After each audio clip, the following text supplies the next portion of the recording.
Good morning and welcome to Weekends with Whitney. We are joined by John Canatello, owner of Coffee Call, which is celebrating a huge anniversary.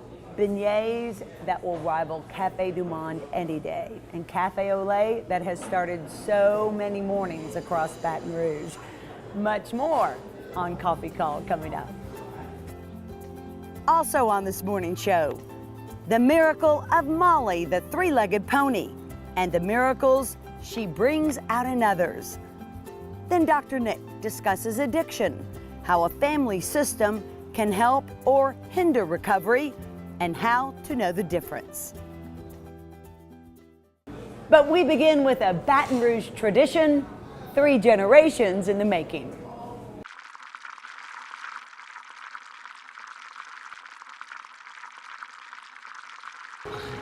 Welcome to Coffee Call. This is Dee. How may I help you?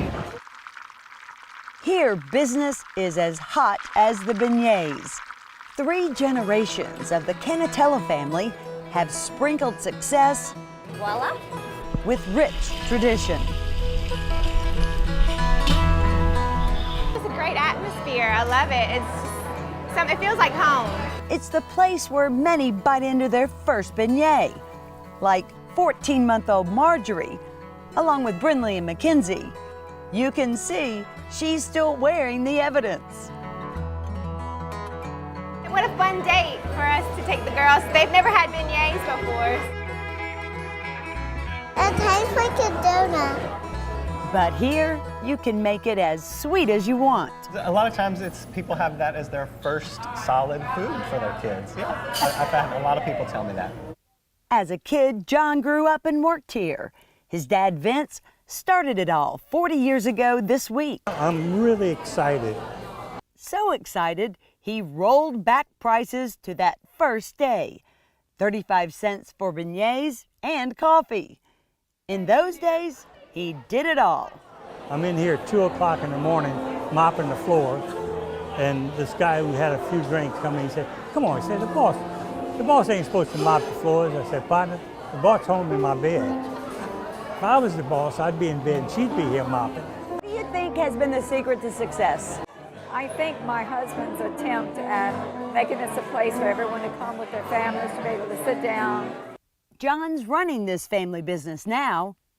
Nothing in here that I haven't done, from mopping the floors to running the registers. And His niece Brandy is second in command and the 3rd generation to come on board. Why come back and do this? It's family. There's nothing better. When you look back at your life when you're older, what are you going to see? Something that means something to you. And that's what this is.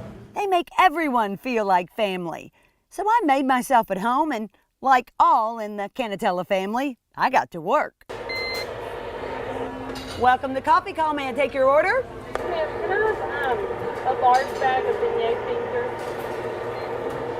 You certainly can. 1 large bag of beignet fingers. $4.40. That'll be $4.40. Pull up, please. Then I really got down to business, making the beignets. So, get your little ball and you take you some flour and you put it on there. Okay. Okay, is that too much? And you just move that out the way and you can roll it out. And if it sticks, just put more flour on it. Okay. Oh, that's heavy. Okay. Yeah, more flour, right?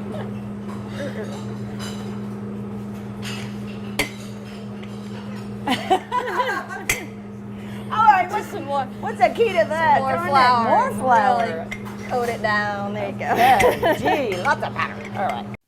Then I really got down to business, making the beignets.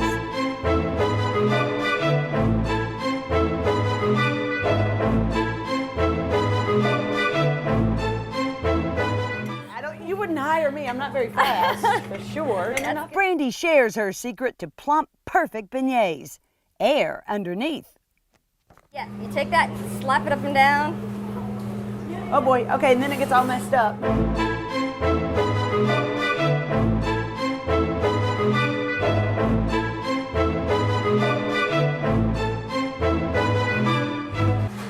Oh boy. You know, maybe you need I need a pizza roller, I think, like to do it well. Hey, look, we have a new employee. Don't eat this. Okay, and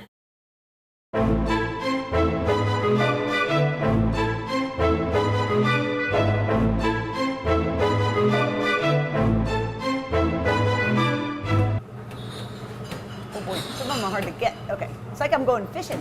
Yeah, just like fishing. Oh boy, and I dropped. I'll get those. They jump right out of the net. Now for the guinea pig. Who wants to try one? I will. You will? Okay, Yeah. great. All right, give me this fat one. Yeah, I don't blame you. I wouldn't take the skinny one. All right, get off. What do you think? You're hired. So there are two things guaranteed here. Delicious beignets, but also it might get a little messy, especially if you try to make them. But even eating them,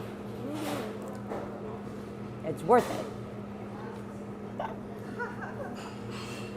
How many of these will you eat a day? A lot. See, and they're not fattening. Look at her. Oh. Leo Honeycutt says they're even better than Cafe Du Monde's. And I need another 10,000 calories, so it's to the beignets. But it's not all about the beignets here. After all, it is coffee call. This is their secret to a delicious cup of coffee. They roast their own coffee beans right on site every day, so you absolutely can't get a fresher cup of coffee than here. Brandy's the master roaster. I do it in the artisan way, which is not as much timing, but more smells, sounds, color, really bringing those flavors out. I just love it. She has to take the bean from green to that perfect deep roast. I think I'm pretty good. I only drink my own coffee. No kidding? Look, when you can get it fresh every day. Every day for 40 years, South Louisianians call this home. I believe that human touch is what gives it, that special touch. It's truly a people business from the inside out. And still to come. More on Molly, one of only a few ponies in the world with an artificial leg. But it's what she brings out in other people that's even more extraordinary. Then, addiction and the family system. Dr. Nick shows us how its equilibrium can hinder or help recovery as Weekends with Whitney continues. Maggio, the only way to go. Maggio Buick GMC, your satisfaction's our specialty. We really deliver on Falls River, here in New Roads.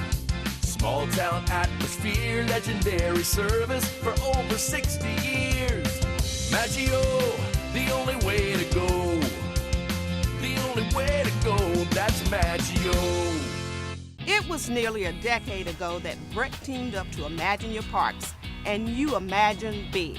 12 beautiful community parks from one end of the parish to the other, one family-sized water park, and 5 other parks just for your dogs. You have places to splash and places to explore. You have games to play and camps galore. No matter what you like to do or see, visit Breck.org and see how together we have made Breck better than imagined. I'm Ian James, financial advisor and president of Capital Financial Group. Like millions of Americans, you're likely paying higher taxes and higher fees than you probably should. With 20 years of industry experience, I have a proven plan to analyze your investments and reduce hidden costs and fees. You work hard for your money. It's time to let your money work hard for you. Call me, Ian James, for a free, no-obligation portfolio review and a brighter financial future. Welcome back to Weekends with Whitney. Last week we introduced you to Nikki Hansen. She's one of only 30 people in the world creating artificial limbs for animals. Well, Molly, the 3-legged pony, is one of her patients. And she was part of that story. But Molly's story is so big unto itself that I just had to share more with you. So now, the rest of the story.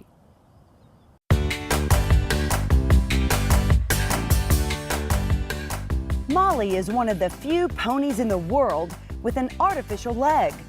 She got it after being rescued by Kay Harris in the aftermath of Hurricane Katrina. Soon after, Molly was mauled by a pit bull.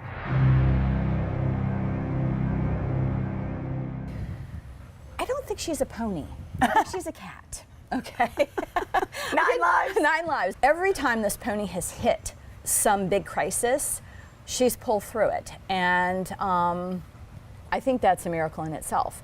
I do think a lot of it has to do with her and our relationship and the care that I take, and she knows there's somebody out there always rooting for her. So I'm her champion in her corner. Kay championed the effort to get Molly an artificial limb after her front right leg was badly broken. She had already shown remarkable ability to negotiate on 3 legs, so I'm like, let's do it. My vet was very against it at first. Then she listened because I've rehabbed a lot of ones that she didn't think was going to pull through.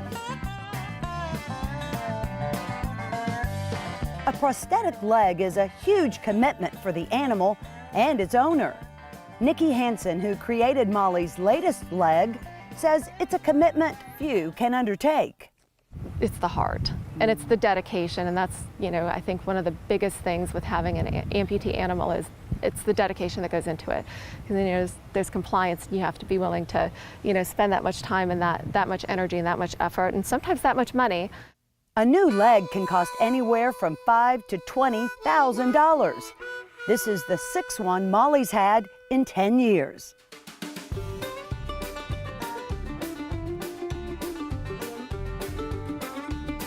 Kay will sacrifice almost anything to give her animals the best life possible.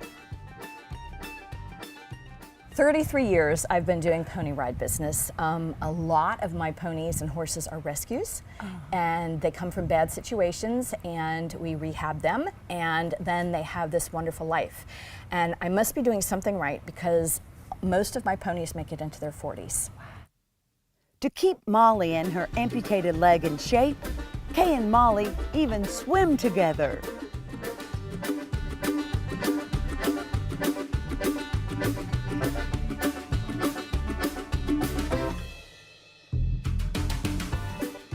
She's quite remarkable. We do swimming therapy on her. We have an above the ground pool because we can't afford a below ground pool. So we zip line her up in her sling, we zip line her into the pool, and we ratchet her down. Now, how many horses would put up with that, right?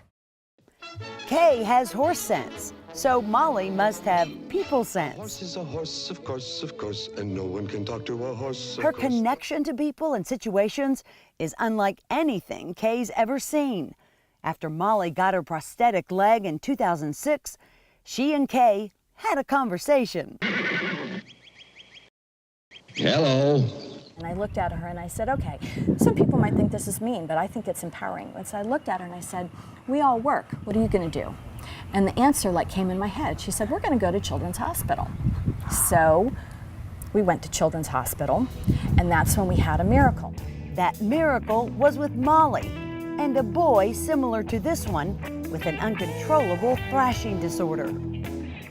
And I'm thinking, how are we going to get him next to her? Because I was thinking he'd smack her in the face. But we took off his headgear, we rolled him right next to her, and she had been so patient with all the kids up to that point. Oh. Well, she's right next to this kid, and he's kind of like this, and he looks at her like this, and then he goes, boom, and Molly's right there, and those two are like this, just like that, and the kid's not moving. Like after thrashing and his therapist saying he can't control it, he's like still.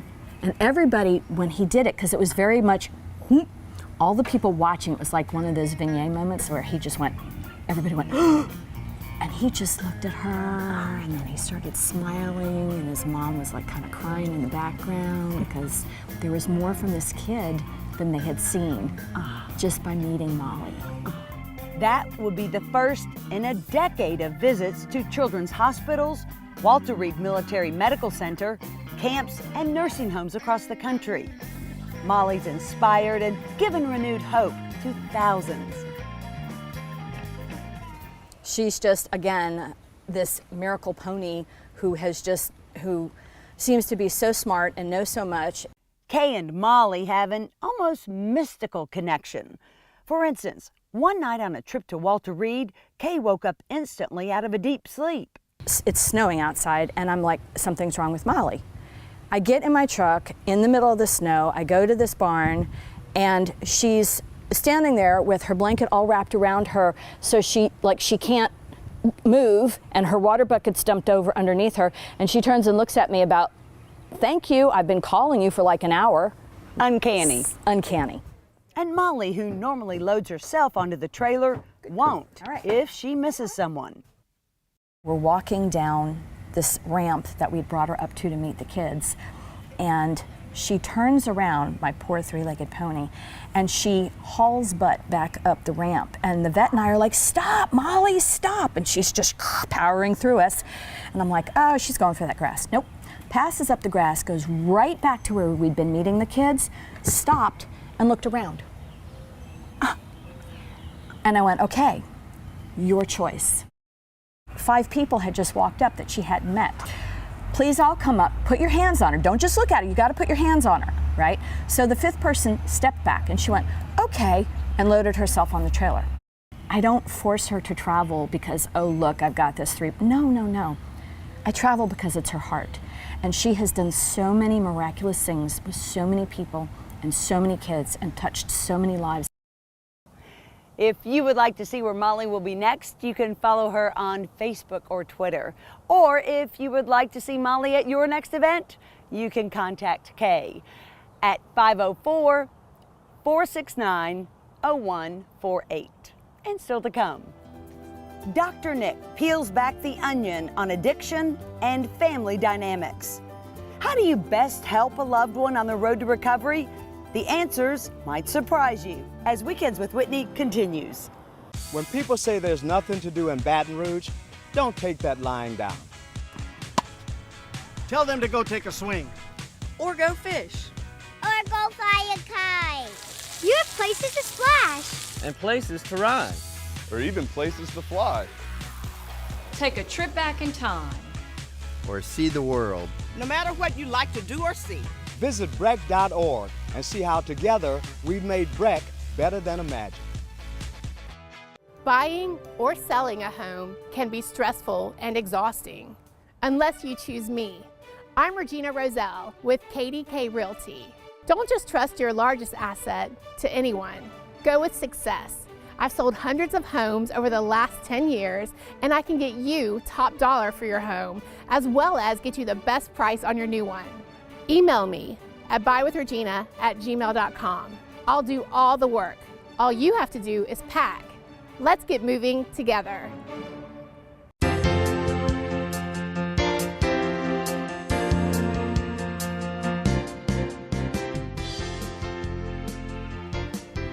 When someone is suffering with a true addiction, oftentimes we think it's that person and it's that person's problem. But really, addiction is a whole family situation. And Dr. Nick joins us this morning with that. Good to see you.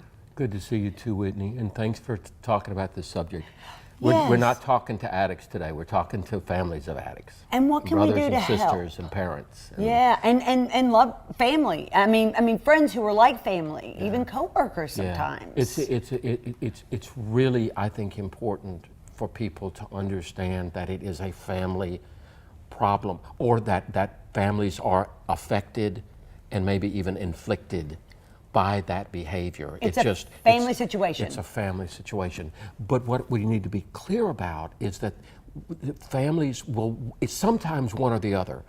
It's just his problem, he's got to work on it. I'm going to send him to therapy with Dr. Nick, which makes me want to pull my hair out. Really? Yes, because I want to know the system. I want to know how the family's treating this behavior, how they may be enabling it. Or shaming the addict, which does no good. So, but anyway, they can go one or the other, which is it's his or her problem, or they can say, what did I do? Well, I would think how did I cause it? What can I do to save or to change or to help? And really, neither are truly the path. The path is in the middle. In the middle, in the sense, yes, it's his or her disease, behavior, a pattern, compulsive activity, but the family can either reinforce it or change their behaviors, which in turn will impact and influence the addict. For instance, you don't give a glass of wine to a recovering alcoholic and say it's okay. You don't give money to somebody that doesn't have a job and hasn't worked in 6 months and says, well, I'm just getting off of opiates and I can't do anything. Do you hear how at what point do the parents have to say, enough? You have to do the other things in your life to rebuild. You have to. And what really makes it complicated is that the family has to say, this is what it is doing to affect me. I'm not judging you. I'm telling you what it's doing to affect me. Is that powerful for the addict? It's very powerful. And what happens to my children when you're over there drunk? And how they read that. You're not aware of your behaviors and what it does to our relationship when you do it. But the other thing that needs to be also kind of reinforced is this notion of empowerment, meaning that there are consequences to your behavior. Right. And you'll lose I'm providing you with a cell phone right now during your recovery, but you keep having relapses. Not going to work. Right. You're going to lose it. Right. I'm letting you live here now, but I'm letting you if live you're here. just going back to drugs every time, this obviously is really not a solution that's working. Right. Here's a list of things that have been done through therapy to help you do it. You're supposed to be going to AA or NA. If you choose that you don't want to do it, you're obviously telling me that you don't want help, and I'm going to not help. And for families, sometimes that is impossible. Whitney, please know that I'm not saying this without an immense amount of compassion. Right. But you know, at what point do we say it's not working? This system is not working. I think you've been really in some ways privileged with a really fairly healthy family, but there are many out there that just want to pull their hair out because they don't want to say you've got to go, or we're going to put you in a halfway house. Well, I had a family member who had a surgery on a leg and got addicted to stupid OxyContin. Pain pills, which is so easy.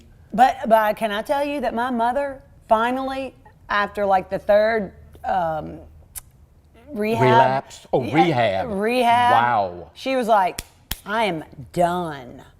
And something else happened. You know, they say everybody's bottom's different, and that person hit bottom and did it Got through. solo. Got through. Then my mother and other people and family members gathered around and lifted up, but she was done. It's not rejection. It's I'm done enabling it. Because what we end up doing as a family is we're enabling the self-destruction. We're enabling the slow suicide. You see, and as hard as it is, it's just, to me, there's a compelling force that says the family is important.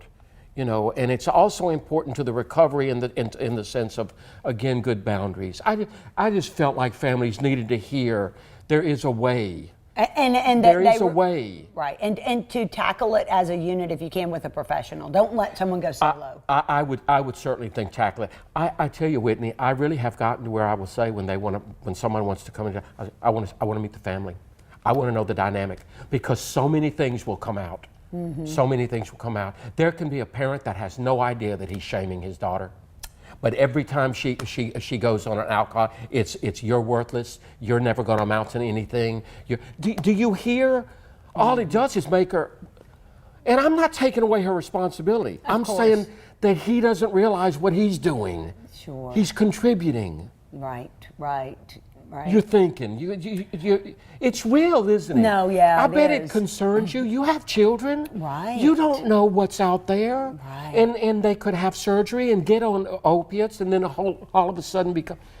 Yeah, there was a show on CNN on world. prescription. Oh, I wanted to see that. Yeah, on CNN they did it a couple of weeks ago or last week. I'm I not think sure it's a when. national epidemic. I think... I don't know what the solution And is. then maybe but I think families it's real. have to look at themselves. I don't know what mom and daddy's doing. Maybe they're on prescription drugs. Maybe they have to look at some of their own behaviors. Sure. Or some of the pains from the past on each side, you know, that sometimes contribute to that. And just to quickly close on a positive note, the great thing about making the changes is that we're giving everyone a choice. You can find another way of handling your stress, or you can move out. Let me ask you one last question, and this is, you know, in your professional role, if the addict won't get help, is it still beneficial for other family members to go and seek counseling? Absolutely. Okay. Thank you. Because again, if I can help them make changes, that's going to influence. In fact, the addict is not going to like me very much. And that's okay. That's okay. And it's also okay for the addict to get angry at parents. That's okay. All I said was, you keep doing it, you're going to lose your cell phone. You don't need to get mad at me. You just need to abide by the rules of the house. Right. Because life is full of Yeah. consequences. So yes, definitely they can get help. Okay. And really need to. Yeah. Yeah. Great. Thanks so much, Dr. Nick. Good to Thank see you, Whitney. I was thinking, I'm sorry. Much more Weekends with Whitney coming up right after this. Atlas Foundation Repair, fixing your foundation problems for more than 30 years while preserving and protecting your trees. I have an update for you on artist Brittany Peliquin, who was featured on this show just 2 weeks ago. All right, you guys, we've only got 1 hour left. She's still in it to win it, wowing the judges on this week's show yet again. Every competition that I go into, I always feel butterflies in my stomach, and I'm slowly gaining more respect for myself and my artwork. Each butterfly is escaping and making me feel better as we go. On her chest, I have the Wheel of Fortune itself, and it's placed upon a clock, because I believe that all good fortune comes in good time. Brittany, congratulations, you're safe. Thank you. Please head back to the lounge. Guys. Thanks for joining us on this week's show. Hope to see you back here again next week. Until then, we leave you with this.